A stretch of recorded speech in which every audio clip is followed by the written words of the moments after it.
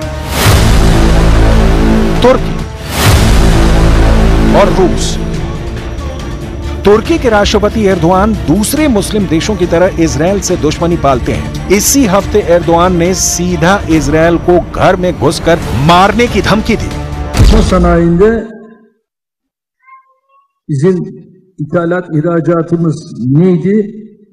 Nereye geldik? Ama sevgili kardeşlerim, bunların hiçbiri bizi aldatmasın. Biz çok güçlü olmalıyız ki bu İsrail Filistin'e bu akara makarayı yapamasın. Biz nasıl Karabağ'a girdiysek, nasıl biz Libya'ya girdiysek, bunun benzerini aynen onlara da yaparız.